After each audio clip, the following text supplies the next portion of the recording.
Hey there, welcome to Main Street Living. I am Cheryl Nelson. Hey guys, I'm Quincy Carr. And I'm Danielle Alvari. Good to see you. I cannot believe it's October, guys. And one of my favorite things about October is finding the perfect pumpkin. Pumpkin patches are opening up. I've seen pumpkins out in front of the stores. But I gotta say, I found a huge pumpkin last year. Take a look at this one. Okay. Yeah. My mom always told me you're not supposed to pick a pumpkin bigger than your head. It's a safety rule.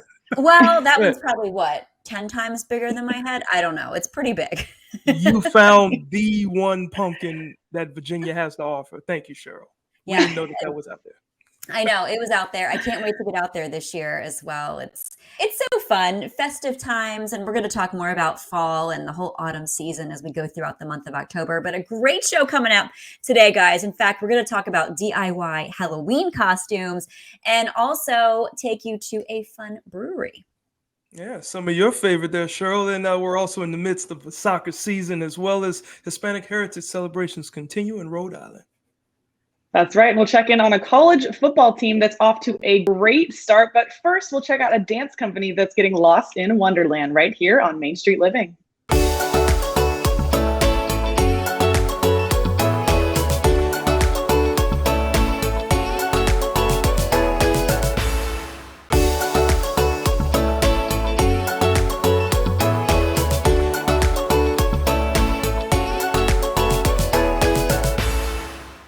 Hey, welcome back to Main Street Living. Now, Danielle, Cheryl, when arts and culture interweave in the fabric of a community, everyone benefits. And when dance is the art form, it can be an even more powerful piece of art since the performer is the art, right? Right. An Island Moving Company in Rhode Island believes in the transformative power of dance, and they have a mission to make their community better and more connected. So from Island Moving Company, please welcome to the show Executive Director Peter Bramante and Artistic Director Miki Ohlsen to tell us all about this. Peter, Miki, welcome to Main Street Living. Thanks for having us. Yeah, so happy to see you and be here. Yeah, of course. So first of all, we love the name here, Island Moving Company. So how did this all get started and what's kind of been your mission in Rhode Island, Peter?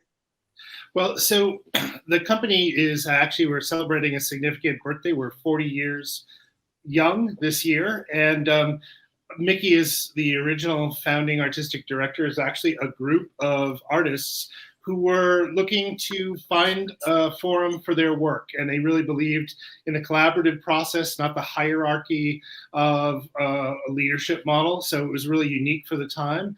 And over the years, we have grown the company out of that mission. And what's really interesting, I think, for this company is, it's not just in traditional theater spaces. In fact, we've never had a proper home here where we are in Newport, Rhode Island. So innovation was born out of, working in the landscape, working in unique settings that are here in this area, like the mansions or site-specific work, tall ships. So it's really unique, and people understand with an Island Moving Company production that you're going to expect the unexpected. Ooh, and that's always so fun and intriguing to hear about as well. And I know this past year and a half, it's been tough for everybody with COVID, but I know it's been especially difficult for the art scene. How were you able to stay connected with your community during all this? Well, we decided early on when we figured out that a lot of what we did publicly was not going to happen, that we were going to stay true to our mission and serve our community in the exact ways that we always had, but through digital formatting. So we started offering online classes to all of our students, and we started presenting online productions that people could watch. When things became a little easier, we went out into the community and we performed little pop-up dances every Thursday, all summer long. Outside in all of Newport's city parks. And they were amazingly well attended. And we did all of this for free because we believed that the community really needs art all the time, but in particular during those times. So we felt like we were able to stay very connected to our community and to our mission and the work that we hold so dear. Absolutely. And then, oh yeah, go ahead. I was just going to say it was also a commitment to keep our artists employed. And in addition to all the things that Miki mentioned, we also created really 2 unique films and partnered with our public television to reach more audiences through the venue of film and dance. Well, as you can see, the phones are ringing off the hook for you guys over there. You have so many great things going on. We know you also have an incredible production of Alice in Wonderland coming up soon. So what can we expect from that performance? Well, it's an amazing sort of whimsical production. All of the characters are brought to life through narration first. So there's a narrator who is actually Alice's sister, and she tells the story, and then the scenes unfold. And when I say the characters are larger than life, I mean that literally. It really is sort of true in many ways to the whimsical, dreamlike quality of the Lewis Carroll production or book.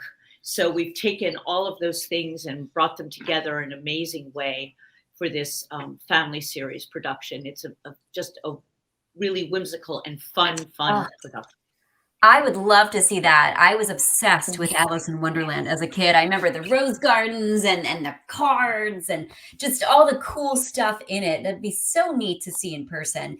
And you've got another production as well coming up. It looks incredibly unique and powerful.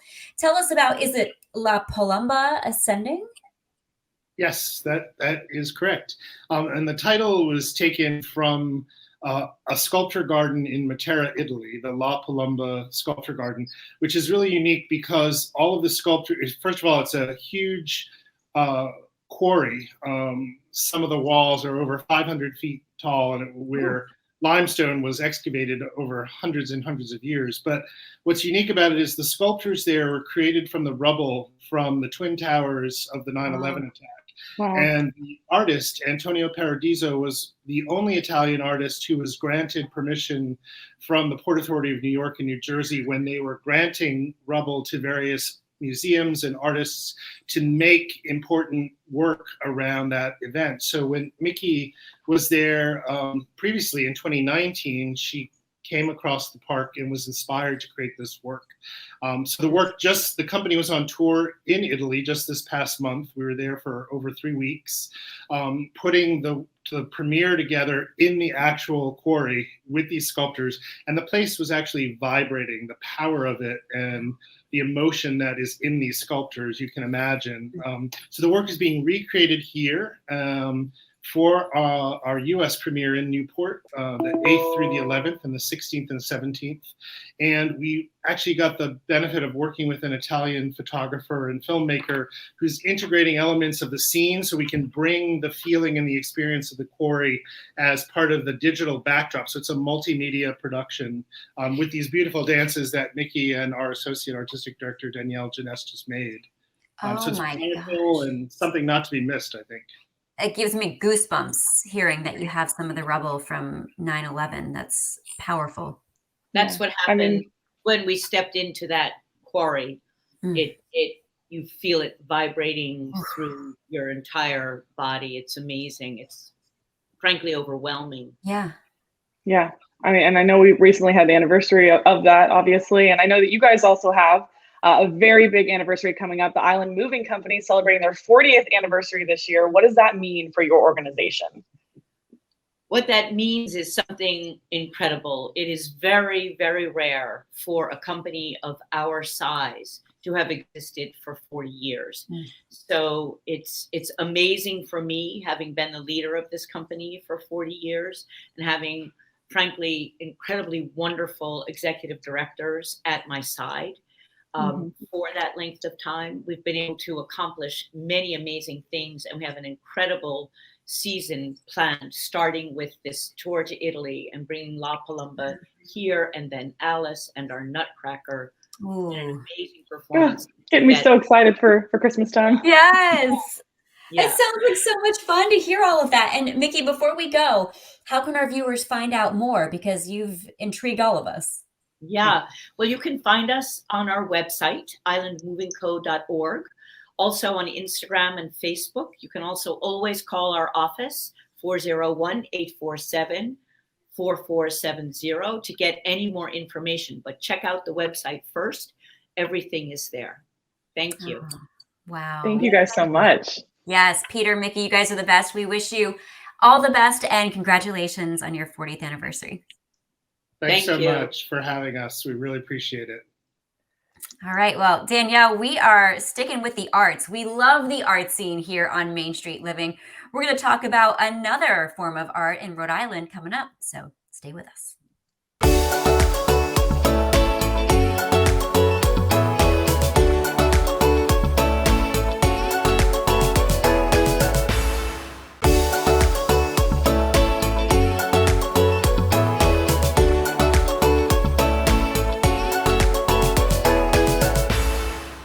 Hey guys, welcome back to Main Street Living. Now, Danielle, Cheryl, have you ever had a craving for a specific food and then you really can't stop thinking about it until you take a bite? Yes. Yeah, Guacamole. every day. Yeah. Literally every day. It's a constant struggle. But the search for the perfect taco actually led one woman to her life's work. Marta Martinez found her calling and answered her cravings too. Yes, and as we continue to celebrate Hispanic Heritage Month, let's take a look at a thriving arts organization in Rhode Island. My name is Marta Martinez. I'm the Executive Director of Rhode Island Latino Arts. Rhode Island Latino Arts is a nonprofit organization, and we celebrate the Latino history, heritage, cultures, and art. I started this organization in 1988. And it was during a time when I moved here to be a student, and I was looking for the Latino community. I wanted to celebrate some of my personal cultural celebrations. I come from a Mexican heritage, and so I was basically looking for a good taco in Rhode Island, and I couldn't find one. But I discovered there was a presence of Latinos in Rhode Island, and I wanted to know who they were. The main thing that motivated me and that motivates most people, whether you're a Latino or not, is you always look for the food that you're familiar with. So I walked down a neighborhood called Broad Street, South Providence, and I discovered there was wonderful Latin American food, but it was mostly from the Caribbean. It was Dominican, and there were Puerto Ricans living there. And I wanted to find out who else was here. I wondered if there were other Mexicans.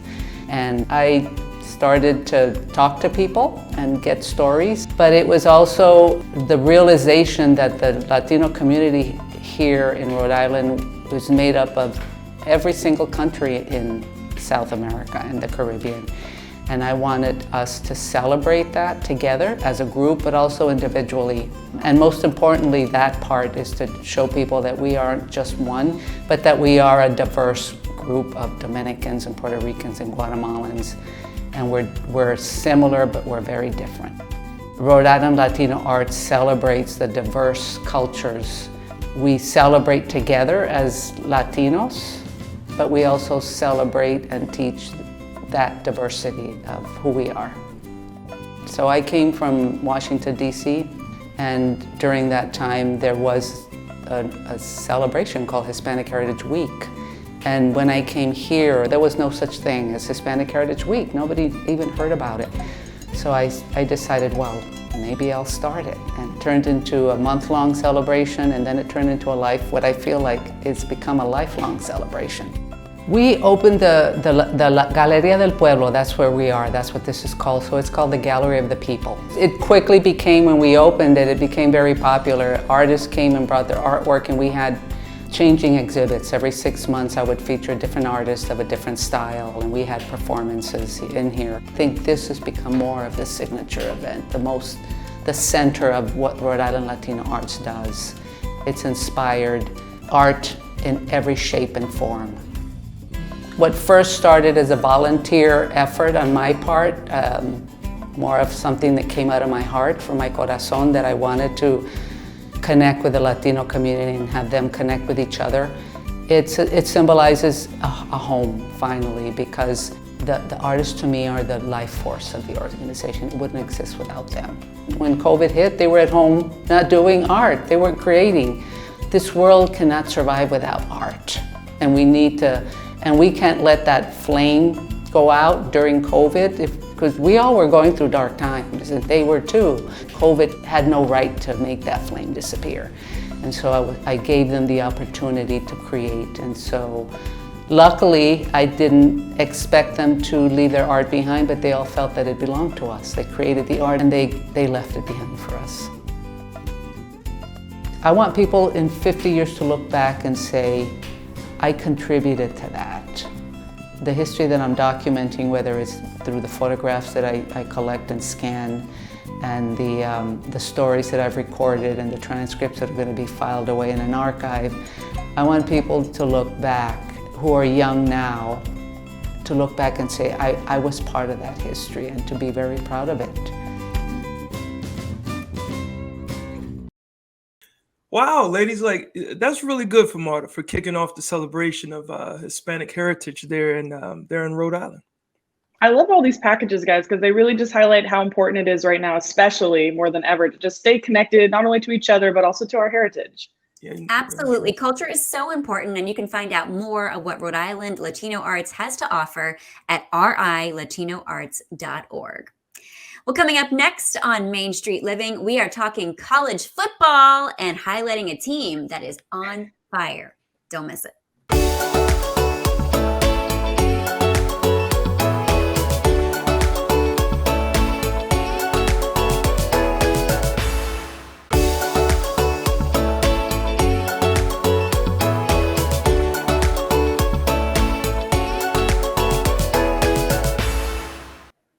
Welcome back to Main Street Living. Danielle, Quincy. Although Rhode Island may be the smallest state in the U.S., there's a lot of big happenings there.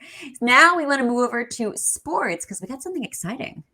Oh, Cheryl's weather person came on there, and let's move over to sports. The University of Rhode Island football team. They're having a fantastic season, and you can watch all of the action right here on YurView. Here's YurView analyst Stone Freeman on Main Street Living to give us all of the latest on what the Rams are up to. Welcome to Main Street Living.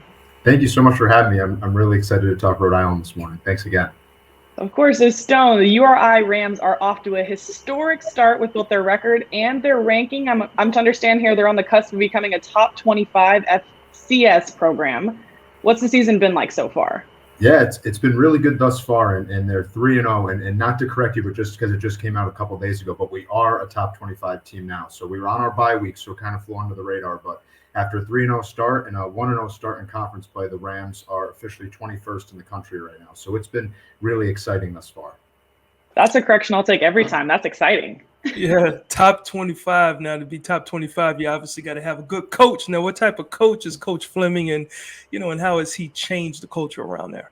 Yeah, Coach Fleming's been here now a while, it seems, right? He's been here since 2014. So Flem has made himself pretty comfortable in Kingston, though, and he's turned the feeling surrounding campus around, too. He's one of those guys that likes to be out in the community a little bit more, does his radio show once a week, and likes to get involved. So he definitely has brought a different type of defensive energy to the Rams on the field, but also a guy that is really easy to root for, somebody that's really personable, has really hit the transfer market hard. So there's a lot of players coming from high-level programs into Kingston, and he's done a really good job during his tenure of kind of taking it step by step. He's had some really tough seasons early on in his tenure, but now this is the reward, a 3-0 start to this year in 2021.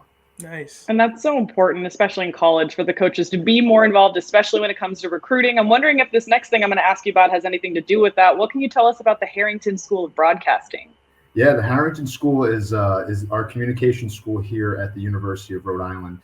It's produced some pretty notable alumni, I guess, if I can say that about myself. But the Harrington School has done a really good job recently of getting a higher quality student on campus. And that's not to say everybody before this resurgence of the Harrington School wasn't high quality, but this time we put a really big emphasis on sports media, which has really transformed the Harrington School with a couple different partnerships, which I'm sure we'll talk about. We have a brand new studio on campus. We're producing all the games, whether it's football, men's basketball, women's basketball, all the way through the rest of our Olympic sports too, like volleyball and soccer. So we've had a really good a cusp of students that have come through, and it's really made it easy for the entire university to recruit. Okay, so what type of exciting changes has the School of Broadcasting there brought to your athletics? Yeah, that's one of those partnerships that I kind of alluded to between the Harrington School and the University of Rhode Island as a whole, and our athletic department. Those three different types of entities have kind of come together and have put students in a situation where they can really get some professional experience once they get on campus. So all of our games, with the exception of usually, the talent on air, which might be quote unquote professionals, we have students that it might be their first time running a camera. It might be their first time in a studio up at the top of campus producing it. So we have a lot of different community members and different people on hand to help these games get off the ground, and then the students are the ones that do a bulk of the work. So from my perspective as a broadcaster, it makes me sound and look a lot better when we have some of these high quality students that are running the cameras or in my ear telling me when we're about to go on air. So it's really transformed the way that we look at the Harrington School now. Yeah, and that's really invaluable experience when you think about it, especially in media and sports media. You need those reps. You need to know how to run a camera, actually, if you're first starting out. So speaking of partnerships, though, what is Harrington's partnership with YurView, and how does that work? Yeah, YurView has really been helpful to us. One, it gets our brand out there a little bit more here at the university. We get a bulk of our games on YurView airwaves here in New England. So, we're YurView's the home of URI Football for the 5 home games we have a year. Women's basketball, any men's basketball that doesn't make it to national TV, and then they'll sprinkle in a lot of our Olympic coverage as well. So this weekend's a great example. We have football on Saturday. We'll have some men's soccer, women's soccer later on in the semester on YurView as well. So it's another one of those partnerships that has really helped us transform the Harrington School. But also we have some YurView personnel on hand at every game to kind of contribute to the production as well. So that's really helped us as a school get our sports out there for our fans and for our community. And YurView has really been at the center of it all. Yeah, and you guys have a very, very good program there, and you've sent some players to the NFL. I see. I don't know if some have gone to the Dallas Cowboys, but thank you if they have, because we're looking good. What about some of the successes that you guys are seeing from those players making that transition? Yeah, on the football field, it was in the 2019 season, we sent 3 players to the NFL. It was Kyle Murphy, who went to the Giants, and Isaiah Coulter, who got drafted, the first round drafted in a while, to the Houston Texans, and signing as an undrafted free agent to the Dallas Cowboys was Aaron Parker. So Parker, unfortunately, he's now on the Carolina Panthers, but still, we had 3 players that were all in the NFL on either practice squads or active rosters, which again has just transformed the way that people are looking at the University of Rhode Island. We're not only the smallest state in America anymore, we're the smallest state that's putting some high quality players on the football field in the NFL. So very exciting stuff here for sure. So we're running real short on time here, but I want to make sure the viewers know how they can watch the upcoming URI games. Where can they find them? Yep, they can find them all on YurView if you're in market. If you're not in market, we have another partnership with flowfootball.com where you can go online and watch them at any time. But YurView is the spot if you're here in New England. You can tune into all the home games on YurView. Awesome. Thanks so much. Thank you both. Appreciate it. No problem. Well, Danielle, the fall season definitely equals football fever for so many. And now that it's October, of course, many others are asking about Halloween costume ideas. So where you can find one may surprise you. All right, stay right there. Don't go anywhere. We'll be right back.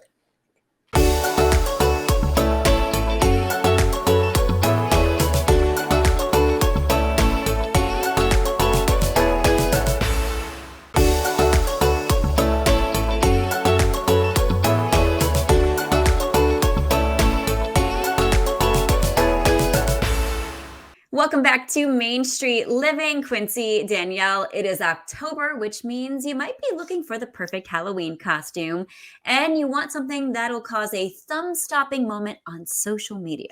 Yes, absolutely. And TikTok, it is time for you to make your way to Goodwill and pull together a fabulous costume. Check this out. Hi, I'm Dee Dee. I love shopping at Goodwill, especially during Halloween season, and today I'm going to show you how easy it is to find a costume here. So let's go.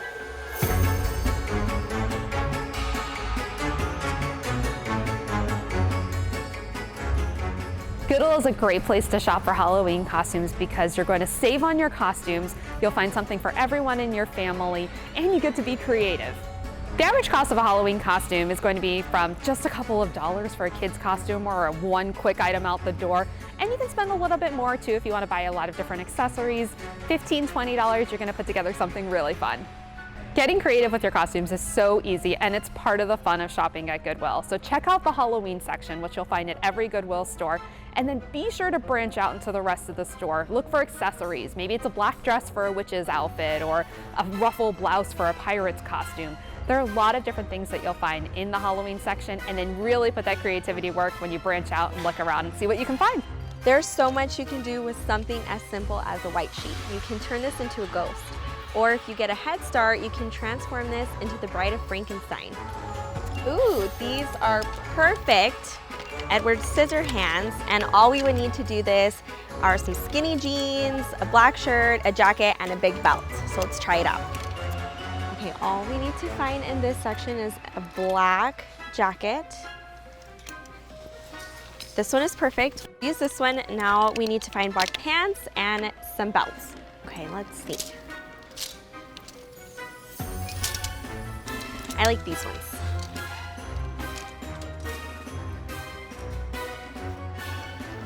Perfect, this is what we need. We're gonna take all of these belts. And this is the final product. I love how creative I can be at Goodwill, and that my Halloween budget always goes so much further. Not to mention, they also have really great decor. You'll find a great selection of Halloween decor at Goodwill, those fun punch bowls to set a spooky table setting with different plates to layer and stack if you want to throw together a fun Halloween dinner. And then check around the different household items goods areas even outside of the Halloween selection. You'll find different things, and you can really put together something fun and unique. You might even find new packaged items at Goodwill too. Be on the lookout for those. You never know what you'll find at different stores. Thanks for coming along with me today, and don't forget to expect the unexpected this Halloween at Goodwill. Shopping at Goodwill supports the community. When you shop at Goodwill, when you donate to Goodwill, you're helping support our mission services of ending poverty through the power of work and making a big impact on the environment as well. Visit goodwillaz.org for all of our locations to find the store near you. Wow, guys, who knew that Goodwill had stuff where you can throw costumes together on your own or even get a costume that's ready to go out the door? I love it. Oh, it's my favorite thing to do for a costume. Love thrifting it. Well, you ladies know what they say. If you got it, haunt it, right? Yep. Well, you can find the Goodwill store nearest you to assemble your perfect DIY costume at goodwill.org. And up next, we check in on what's happening this soccer season for a team in San Diego. Stay right there. We'll be right back.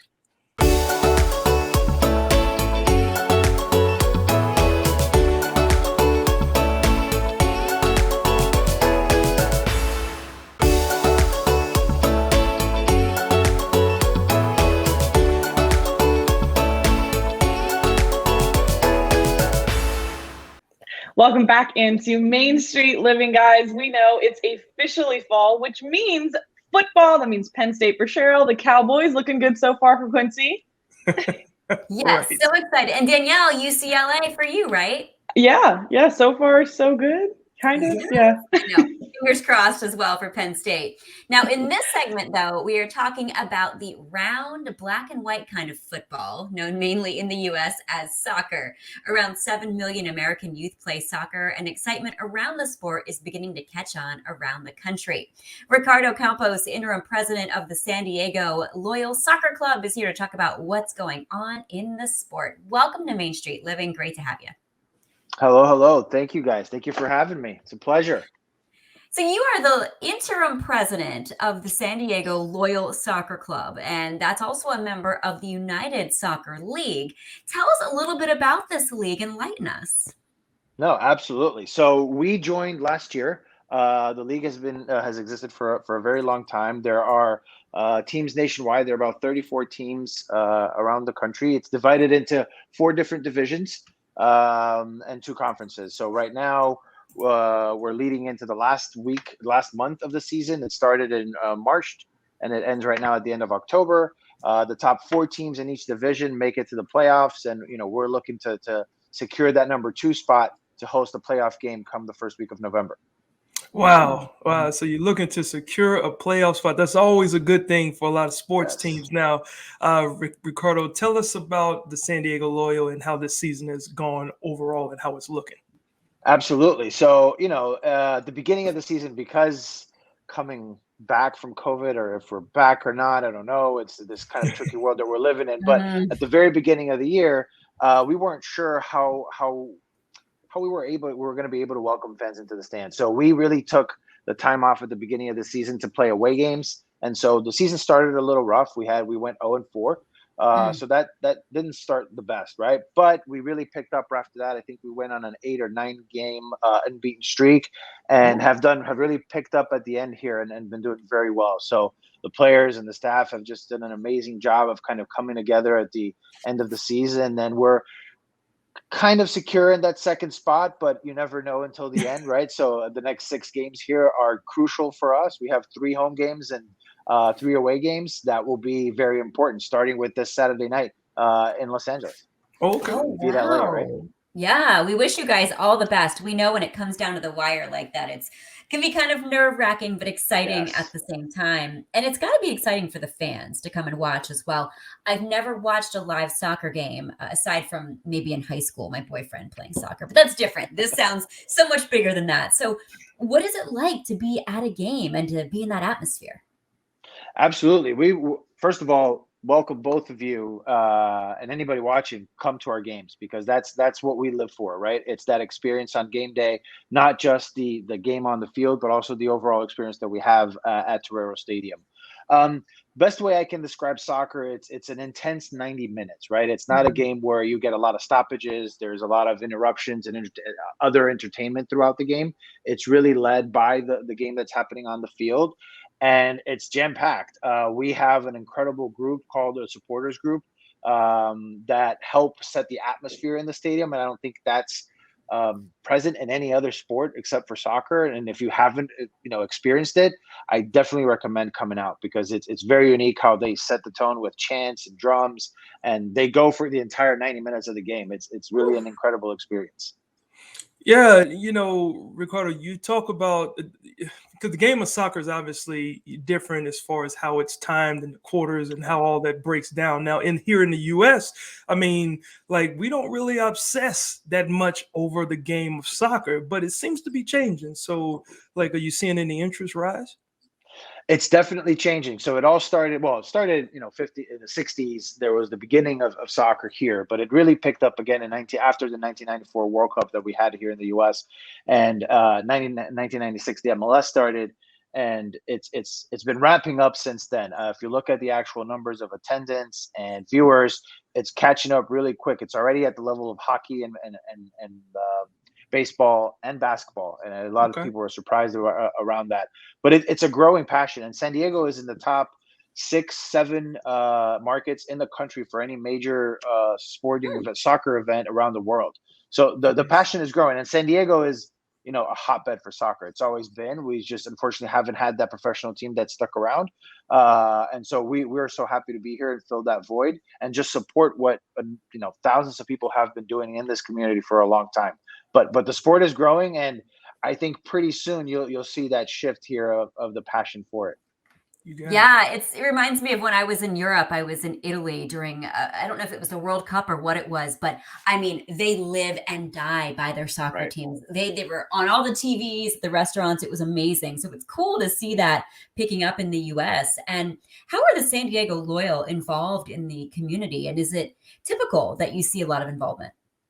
Yeah, so a unique thing again about soccer. So I'm originally from Brazil. I lived in the US for 20 years, so I'm pretty much consider myself a San Diegan at this point. But the beauty of soccer is that it's really built around the community. So the way that a lot of soccer clubs started in South America and in Europe they were athletic clubs that people just built around the neighborhood, and they just came in, and the soccer club became popular, and the competitiveness against other clubs grew and created leagues. It's a little bit different of how professional teams were started in the U.S. So there's a mix of what clubs are being created in the U.S. What San Diego Loyal is about is 100% representation of our community. So everything that we do is about engaging the community and making sure that we represent them the way that we want. So when we first started the club, we did a number of listening sessions, not just with soccer fans, but people who like going to entertainment events or just don't even go to events, but are just super proud of San Diego.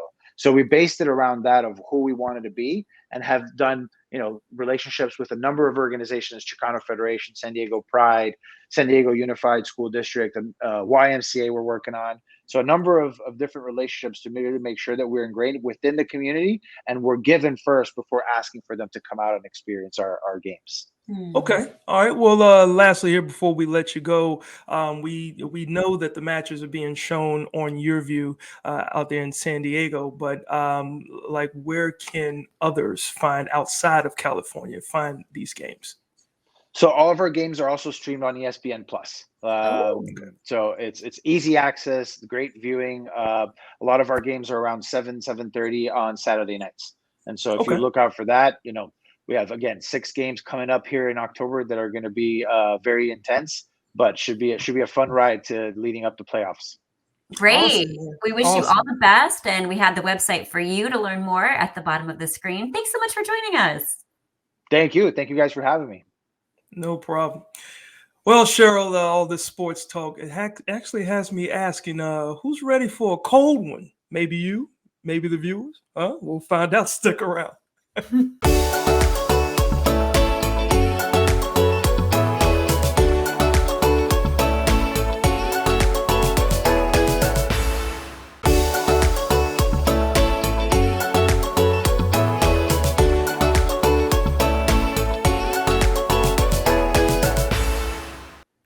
Welcome back to Main Street Living. Danielle, Quincy. I always enjoy a good beverage, although it's a mystery what's in here right now. But I gotta say, when WriterX first opened their doors in San Diego in 2013, it was a dream come true for the home brewer brothers. That's right. And Cheryl, 8 years later, they've now opened up 2 new locations, all while surviving a global pandemic. How cool is that, right? Now they're continuing their mission and a vision of the community, culture, and Mexican craft beer. Take a look at this.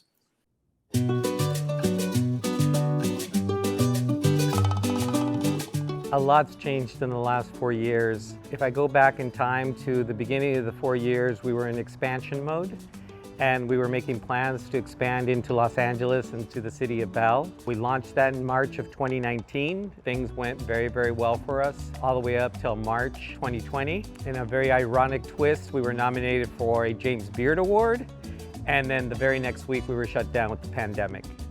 So we have 3 breweries now: Barrio Logan, City of Bell, and now Mujeres.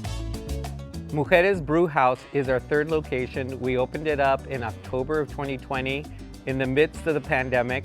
We thought the first 3 shutdowns were it, but there was one more. But it was such a great opportunity that we had to take it. Really, the inception of the project was the Mujeres Brew Club, which was a club that met here at Border X. And we almost said in a joking way, well, what if we took over that brew house over about 3 blocks from here? And we spoke to the landlord and did.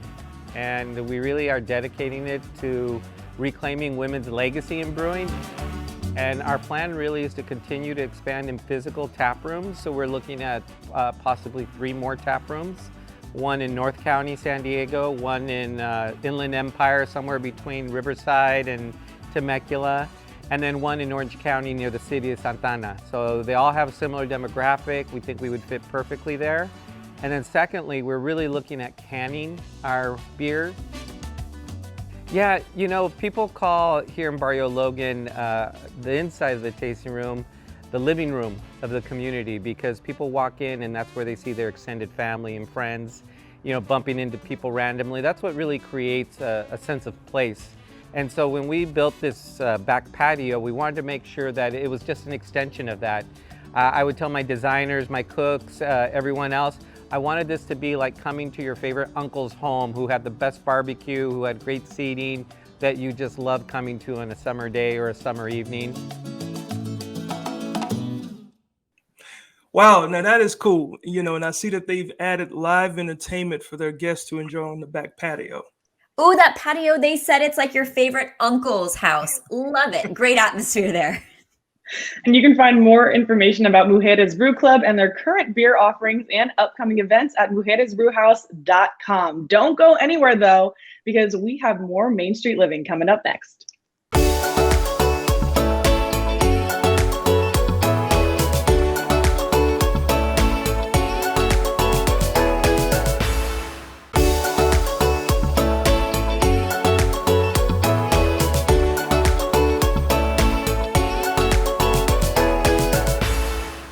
Welcome back into Main Street Living. Quincy, Cheryl, I'm getting so excited for Halloween now, but I haven't gotten my pumpkins yet. Have you guys gotten on that?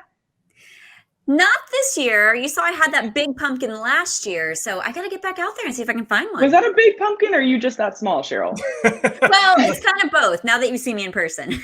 Yep. Let's go with the latter. Cheryl's It's fun-sized. Yes. Huge pumpkin. But hey, if you missed it, you can always catch us on our Cox Contour app, whether it's this episode or our previous episodes. And we have new episodes of Main Street Living Mondays, 9 p.m. local time. So make sure you join us then as we take another stroll down Main Street.